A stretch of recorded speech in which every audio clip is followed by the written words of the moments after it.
So I wanted to give an introduction to this next project. It's probably going to be several videos because of the scope of it. But essentially what we're planning on doing is taking this shed, which is 20 by 30, and doubling it in size, removing the roof, pitching it the other way, and extending out to where we have the trailer and the motorhome parked right now, and making that another 20 by 30 on that side.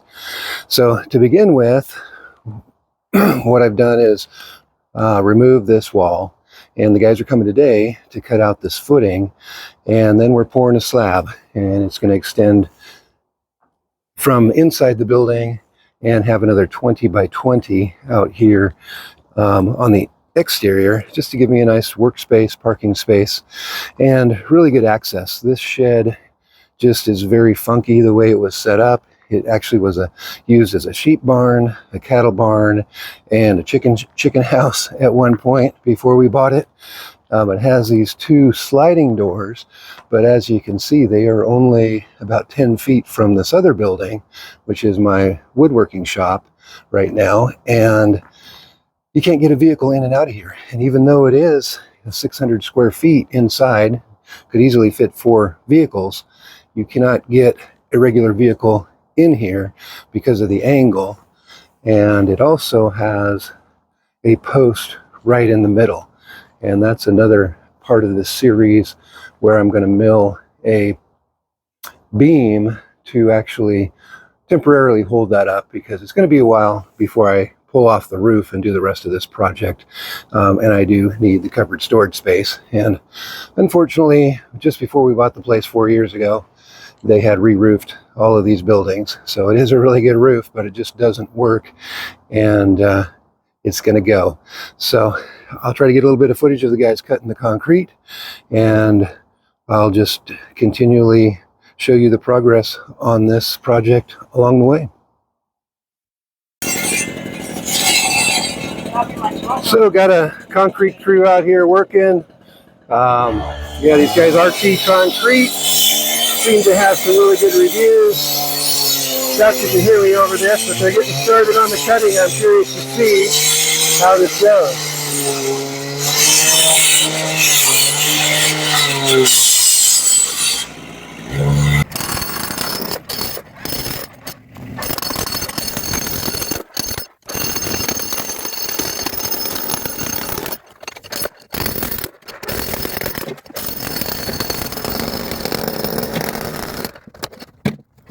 So this is what it looks like after having the footing cut and broken away with the jackhammer. There's some larger pieces that are still buried there, but they're detached. They recommended I pull them out, and then we'll prep this surface to get the slab poured. So I'm going to go get the excavator and going to pop these out of there.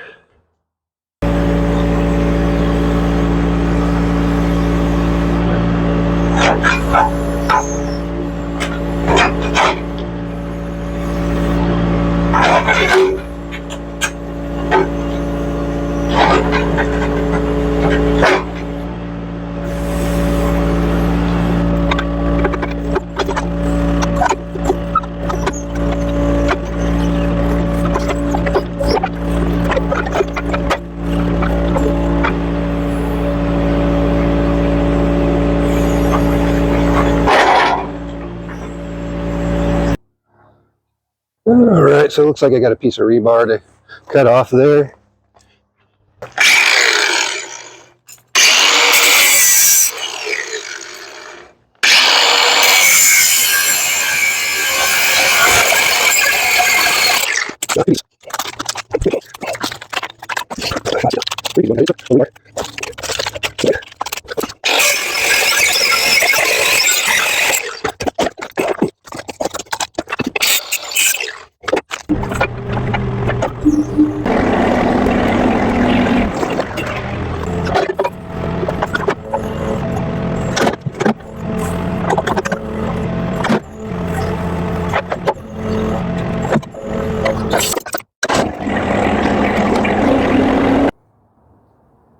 So here's my preliminary plan to support this roof and do away with this post in the center, at least for the short term. I was going to just run it underneath and support it at both ends so we could get rid of the post, but I think I'm going to try a longer term solution and take off the fascia board at the outside. Since these are 2x6s or 5.5 inches, which is just a little bit taller than the beam I have cut, I want to try sliding that beam in and going above everything all along the way and run it all the way over to above this header over here. Then I will secure this main beam kind of where this joint is to that beam up above, and we'll just see if that'll work. So I was trying to think of how sketchy I could make this just for entertainment purposes. So I came up with a system of using a come-along to pull the beam into place. You know, it's just me working on this. Don't have a lot of hands, extra hands, and the beam, I can line it up and get it at the perfect angle with the tractor and the forks, but I can't slide it forward. So I'm hoping that this strap, I just lag bolted a strap to it, I can get it started, go inside with the come along, and hopefully pull it into place using that system. So if there are any engineering types out there that are watching this video, I was unable to find anything that would tell me the carrying capacity of this beam. So I essentially use 6 2x6s because of the dimensions of the beam. It's nearly 9 inches wide, it's 5.25 inches tall, and the span is right at 20 feet. The pitch of the roof is about 3 feet over that 20-foot span, so it goes from 7 feet high to about 10 feet high. And I'm just curious if there's someone out there who can do the math and tell me if my system here is able to carry the load. Now we're in northwestern Oregon. It's very low snow load area. It's in the Willamette Valley. So yeah, if anybody out there knows something about this, I would be very interested if they could put a comment down below.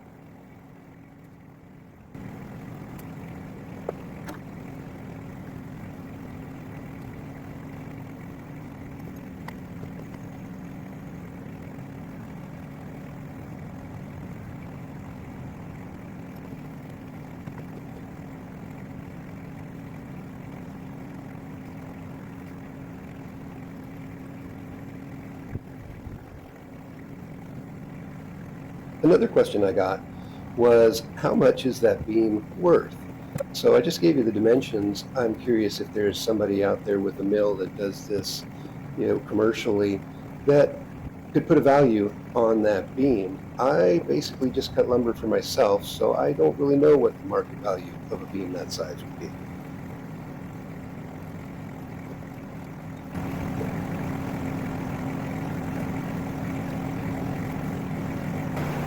Well, now you can see the beam is no longer supported by the tractor at all. I didn't really want to reposition everything in the middle of that. It was kind of hairy, and I just wanted to get it taken care of. But on the inside, all I've been doing is using the come-along to pull the beam through. So once we get over this other set of, I'll call it a double rafter, I think we'll be home free. So I'm going to keep cranking.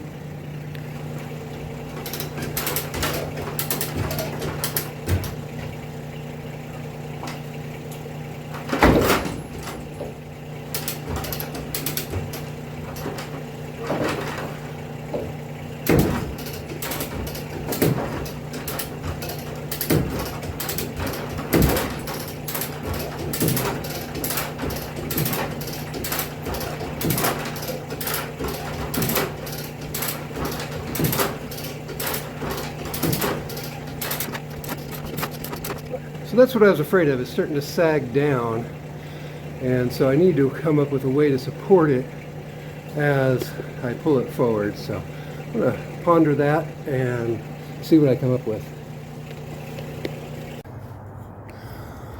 So I guess I should have left the camera on. All I did was push it down and forward with the forks, and I got it a couple of feet further, actually sliding pretty easy with the tractor, and got it really close. Get this out of the way for it. Got it really close to going that other beam. So I think what I'm going to do is use the tractor again on the outside to push it down. It's just past the fulcrum of the beam, so just a little bit of weight will lift it up, and then I can come inside and hopefully crank it over this other beam. And I've actually got everything repositioned up there with the come along to pull it the rest of the way, and then we'll have it made. So I'm going to leave you inside here to see this part.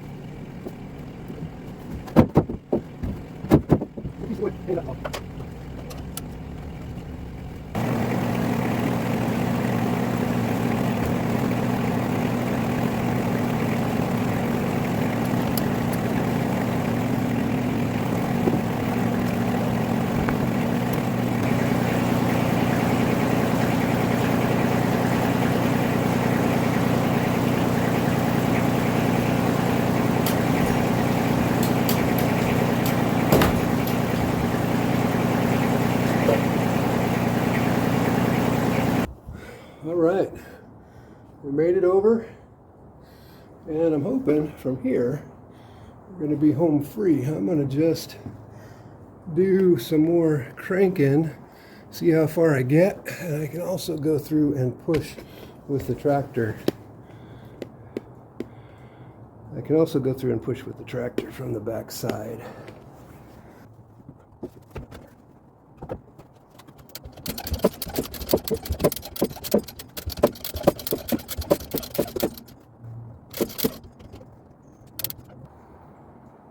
From here, should be smooth sailing. I just got to get it over the header, and maybe if there's some interest, I can do a video, or at least explaining how I use some old garage door openers I had to make sliding door openers for these sliding barn door style. Yep. For now, I'm just going to go outside and push the beam with the tractor and see how close I can get.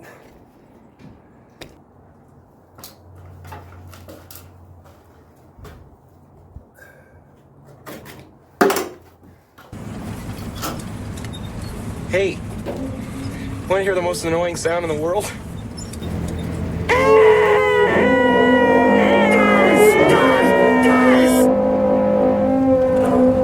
Fellas.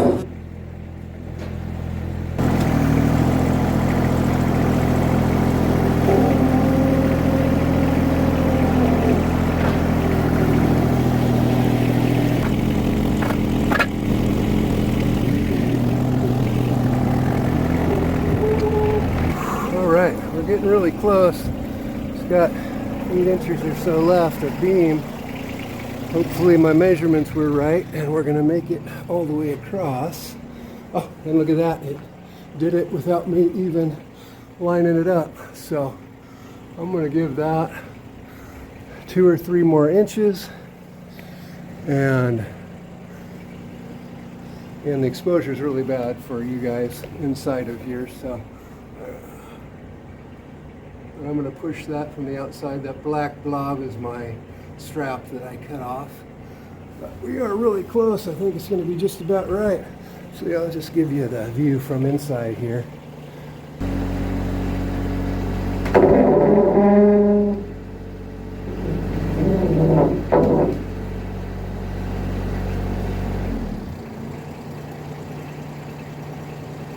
Right, that got it really close. Maybe I'll give you a shot from outside if there's a place. Boy, the exposure's bad for you guys, but right through there, I think you just about have it. I only want to go another couple of inches.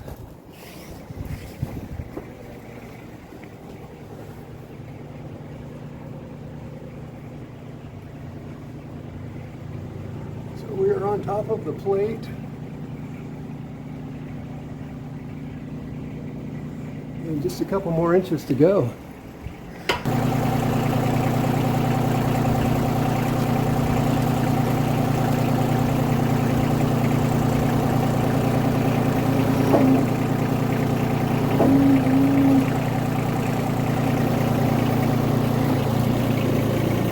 Alright, so there we are, just nicely nestled on top of the wall.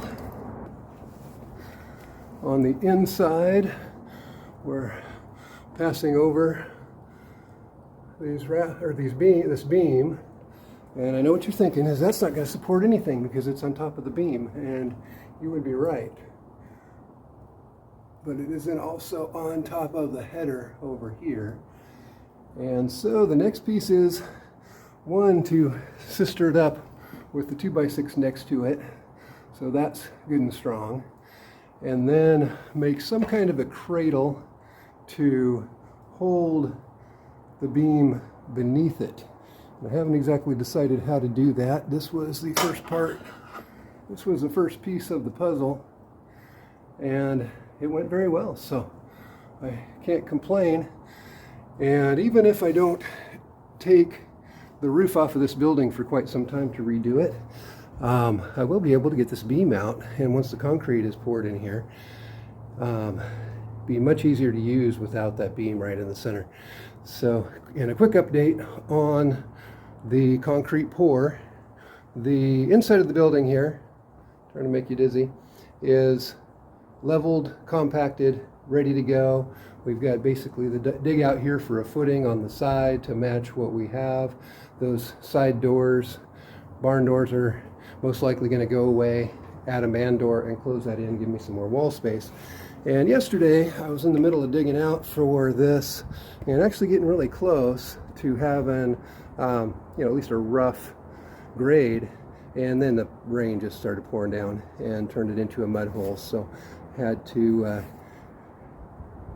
button things up, get things put away real quick, and it just continued to rain through the night, so it might be a few days before this is dry enough for me to want to mess with again. So I've been rummaging around in my hardware, and I think I've found everything I need to make a hanger so I can secure everything below the new beam to hold it up and make it strong enough so that the roof doesn't collapse on my head. That's really the main goal of this project. And so this is what I've come up with. I'm going to make one strap to hold everything together, test it out, see how it works, and if it looks like it's going to do the job, then I'll make 3 more. So the other thing I've been doing is sistering up the new beam with the 2x6 next to it, and I just used some 3.5-inch construction screws, probably about 15 or 20 of them, just to secure that all together. And so that's not going anywhere, and probably would be enough to do the job, but I just want to overbuild this just to be on the safe side. So I'll show you how the angle iron and strapping is going to work in just a minute here. And the other thing I need to do is add some blocking so that the load is carried not just by that 2x4 on the top there, the header, but some blocking to carry it down to these 2x12s that make up the door header over there. Over here I don't need to do that because it's all solid down to the header over the window, the king studs and jack studs on the side, and it carries everything down to the foundation. But that's what I'll be doing next. So there's the first bracket in place. Everything looks like it's going really smoothly. They tell me that these lag bolts can hold up to 13,000 pounds each. So you can kind of see the system here. We're going to have a bracket all the way around, 4 total, 8 bolts going through. And what's interesting to me is how this original beam was fastened just with Also 8 lag bolts just going through, and it's actually not notched out like I would expect it to be, and have, or even have another post sistered to it here to carry the load from up above all the way down to the ground. So it's just those lag bolts that are holding it. And so now I just rinse and repeat 3 more times. So a lot has happened in the last couple of hours. I've got these 4 hanger brackets in place. And there's the 2 on the other side. For those of you that were paying attention, you probably saw that there's this electrical in the way, and I just needed to loosen that. Actually turned the power off. Decided not to electrocute myself today, and just moved everything enough to get those brackets in place. I also added a piece of blocking there. That's a 4x8 that just fit in there nicely to give it some extra support if it needs it. And I also, if you play Jenga, you recognize something like this. Keeping it as sketchy as possible for this project. So I have it supporting the beam at the top here, and I actually took off, so I took all the nails out of this bracket, and I have it jacked up enough that this will move, because I didn't want pressure on it.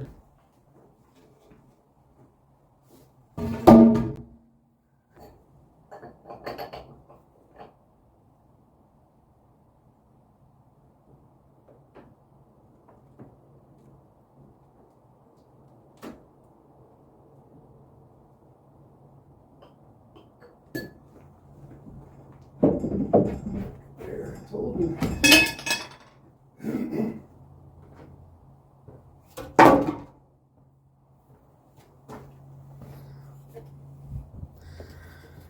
So there it is, fully supported with the new beam.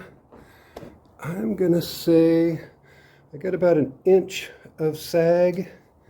You can see the white mark there in the top of the ruler.